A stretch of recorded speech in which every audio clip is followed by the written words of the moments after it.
Welcome to In the Lobby with Jared Baldwin. This podcast exists to give biblically faithful answers to your real life questions. But before we get into it, take a breath, find a comfy spot, and settle in. Thank you for joining me in the lobby. Hey, before we get into the episode, I want to let you know that after hundreds of hours of work, my brand new book, Walk Through the Shadows, is officially out now. Make sure to go grab yourself a copy, and I got a lot more to say, but I'll save it for the end of the video. Have you ever heard the phrase, actions speak louder than words? I don't know about you, but in my experience, this is absolutely true. I've seen it time and time and time again, that I know somebody's lying to me because you said this, but you did this, and these two things were very, very different. Why? Because actions really do speak louder than words. One of the ways that this comes up is in seeing and asking what people value. Sometimes you can say, right, this is important to me, but you don't live like it. Like, you can say that health is important to you, but instead of going to the gym, you're sitting watching Netflix, eating a bag of Doritos, right? Instead of going for a walk, you're choosing to lay in bed and scroll TikTok. Like, you can say this, but I'm looking at your lifestyle and your actions are telling me something different. And if you really believe it, I think you're lying to yourself, right? Because actions speak louder than words. Let me give you another example in terms of determining if someone really values something. Let's say groceries, right? You buy some things from Walmart, you bring it to the front, and it comes up and it says $20. You look at the food and you say, yeah, I'll pay $20 for this. In that moment, your actions are telling me that you value this food more than you value the $20. In today's economy, maybe it's more like $200, but stay with me, right? You value this food more than you value the $20. If everything rung up and it said $20 and you said, absolutely not, I'm not paying $20 for this, then what you're telling me is that you value your $20 more than you value the food. It's a matter of value by the actions, by the trades that you're willing to make, by the sacrifices. Will you sacrifice this for this? It shows, do you value something? You can say that I want this to eat, but if you're not willing to pay the money for it, okay, I see where your value is. Let me give another example. I thought this one was kind of funny. You can measure how much someone values something by what it takes to give it up. Let's say a wife walks in on a husband who is gaming, and she says, all right, you either stop playing the video games or I'm leaving. What does he do? Well, the question is, what does he value? Does he value the comfort of the video games or the comfort of his wife's presence? If he chooses to give up video games, clearly he valued his wife more than that. If he says, nah, I'm good, I'm going to keep gaming, clearly he valued the games more than he valued his wife. It's a matter of looking at their actions and choices, not just their words, to see what they valued. And you know what? It's the same exact thing for God. But as I was thinking about this, I wondered what happens when God asks us to do something that we don't necessarily want to do, and our values, our desires are put in conflict. Where we want to do this thing, but we also want to follow God, and these two aren't exactly compatible. And then we're met with this moment, we're met with this choice of values. What do we value more? Do we value following God, or do we value living how we want to live? It's really a matter of values. And instead of telling me, I'm going to watch what you do, not just in front of me, but what you do behind closed doors when nobody's watching. It's a matter of values, choices. What are you willing to sacrifice? How much are you willing to sacrifice? I think it's the same thing in our walk with God, right? God calls us to do something. And there are some things that we're kind of glad to give up anyway. Wasn't really good for our lives. We're glad to give it up. Maybe we'll serve in church. Yeah, I'll give up some of my time. I'll give up some of my energy, and I'll serve these kids. It's super rewarding. As long as you don't ask me to give up my money. All right, I'll serve as long as you don't ask me to give up my money. Why? Because, I can give away my time, but I really value my money. Oh, the Bible says about tithing. then all of a sudden it's put into conflict. Or maybe that's not you. Maybe you'll tithe, maybe you'll give up your money, but I don't want to give up my alcohol. All right. I might have a drinking problem, but it's a problem I'm willing to have. All right. Right. And so we have this thing where God is saying, well, actually give this up. And we're saying, I'm not so sure that I want to.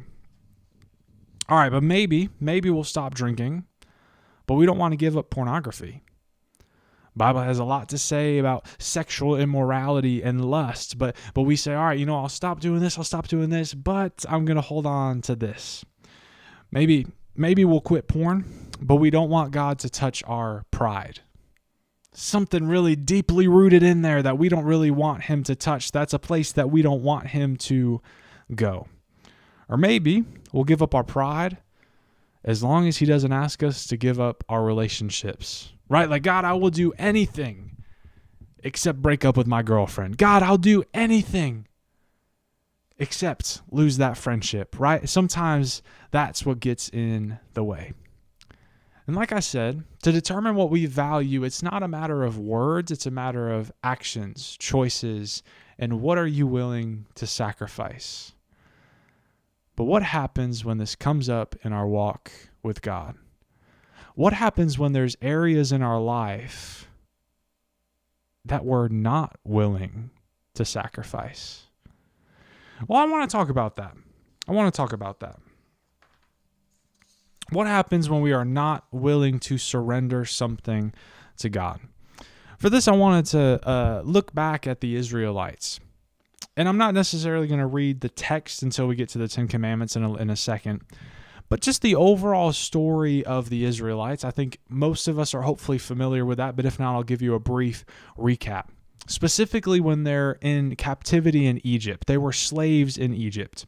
And so for generations and generations, they cried out to God. And they said, God, would you free us? God, would you bring deliverance? God, would you save us? And he does.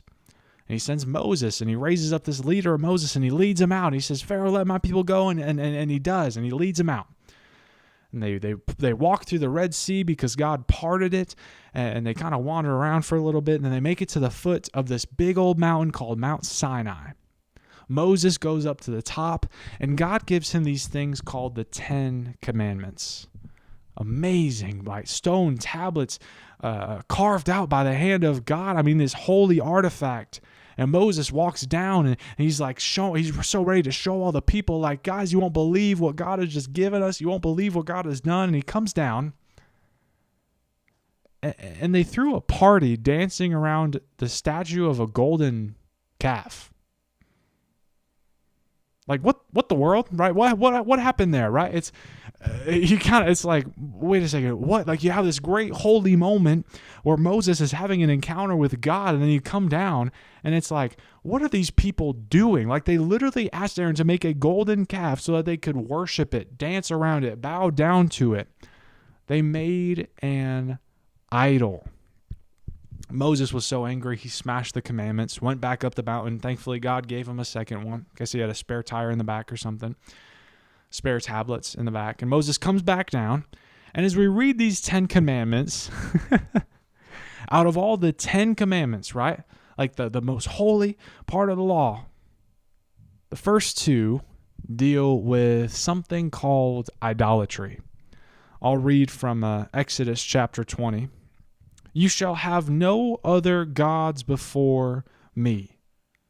Number 1, you shall have no other gods before me. Number 2, you shall not make for yourself an image in the form of anything in heaven above the earth or on the earth beneath or in the waters below. You shall not bow down to them or worship them.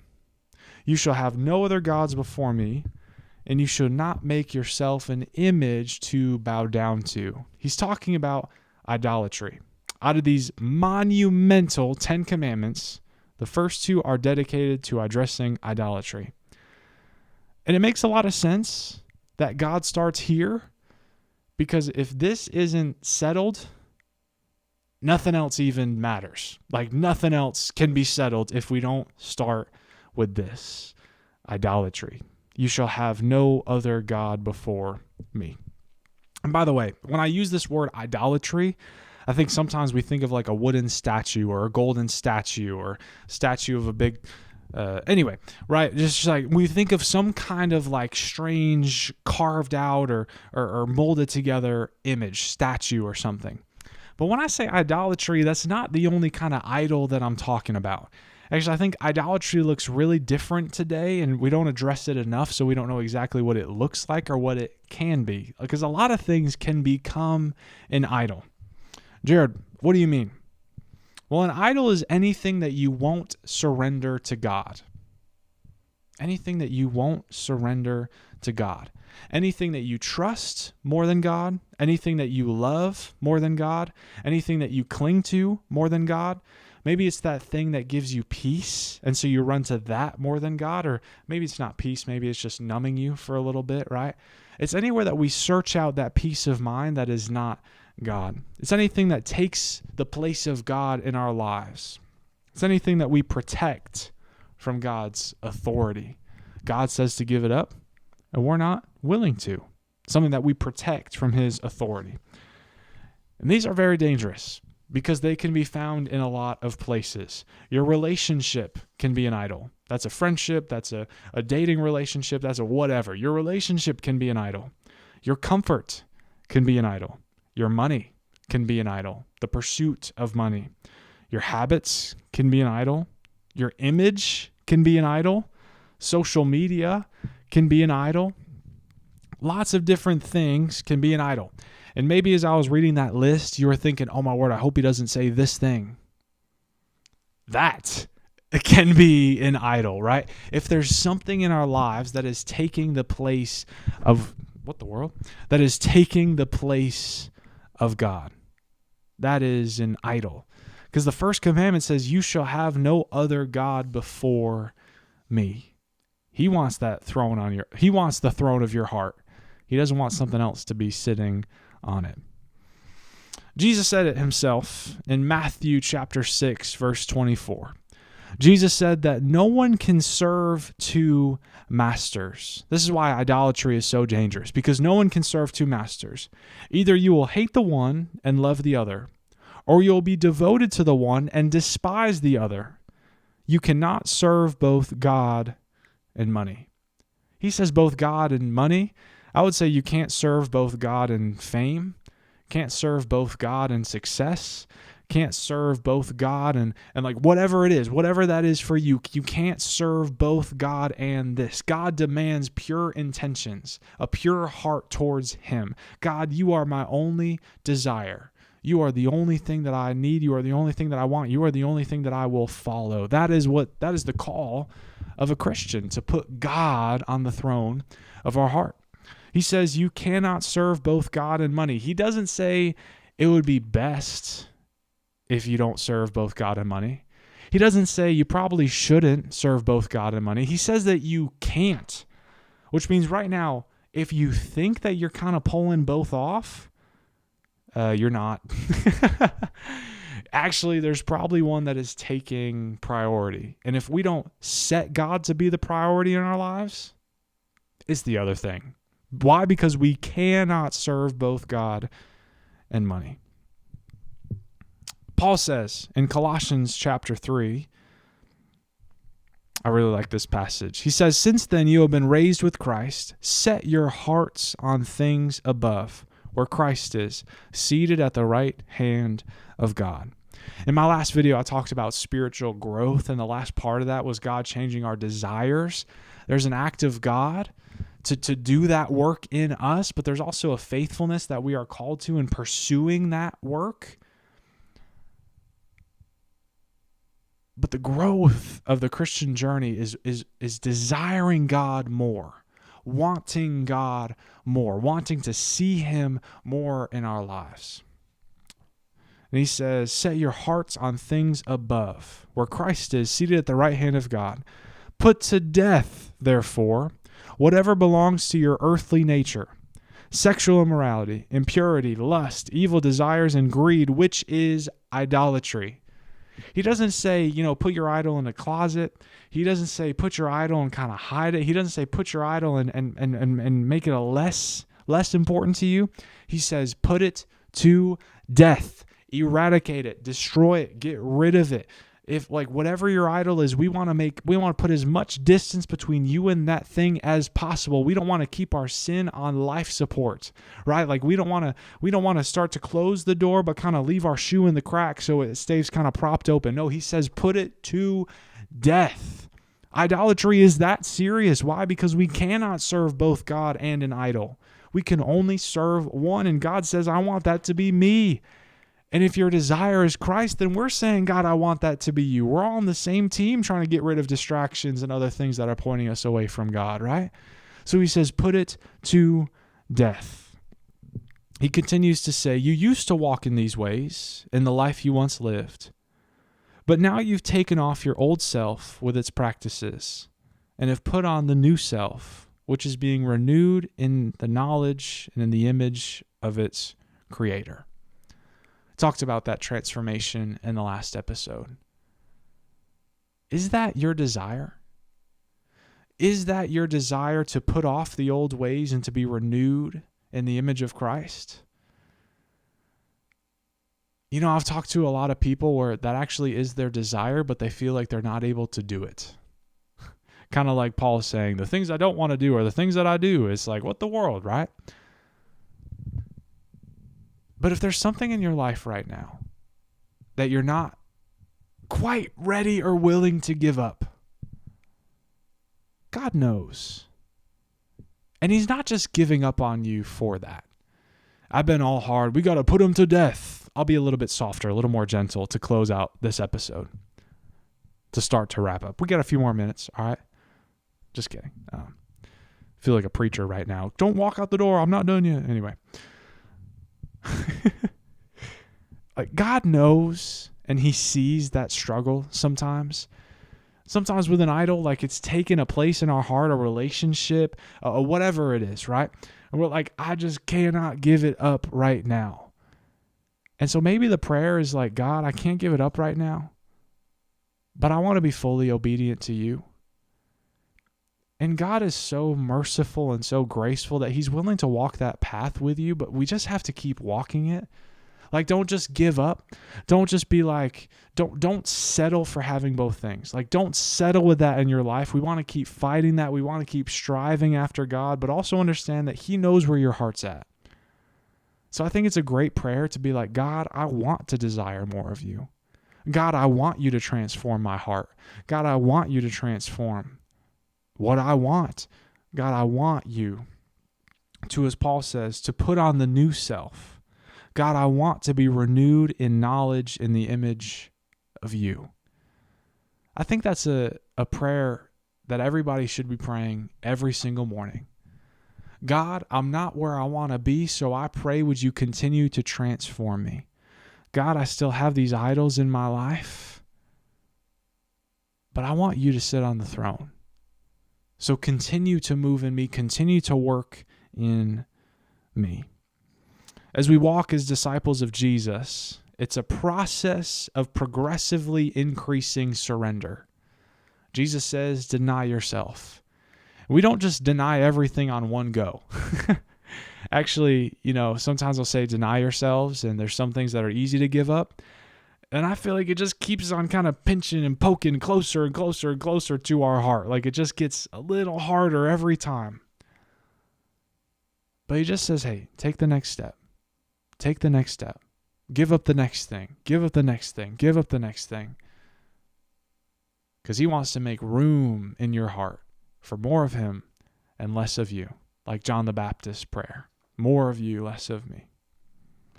It may start with surrendering our love of money, then our love of comfort, then our love of status. Like whatever it is for you, it's going to be a process that has a start, and it gets increasing. But that's the journey that we're going on. That's the journey that we're going on, and that's a process that God is willing to walk with you through. Can I say, every Christian has to go through this process, including me, including your pastor, including the 85-year-old sanctified man at your church, woman at your church. Like they've gone through this process, and it's not easy. It's not easy. You might be thinking, listening to this episode, like, Jared, it sounds really hard. Like there's things in my life that I don't really want God to touch. There's things in my life that I definitely don't want to give up. Jared, it's just hard. I know. I know because I'm on this walk too. I'm in the same boat. But can I tell you this? To give up anything for the kingdom is worth it. To give up everything for the kingdom is worth it. Not just in this life, but eternally.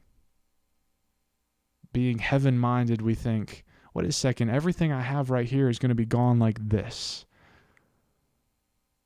But eternally, we get to sit at the feet of Jesus, praising and worshiping Him. And we have a chance to do that right now. If we put everything else to the side and say, Jesus, I just want more of you today. These idols in my heart, take them out. Because I just desire more of you. If that's your prayer, He'll do it. Thank you for watching.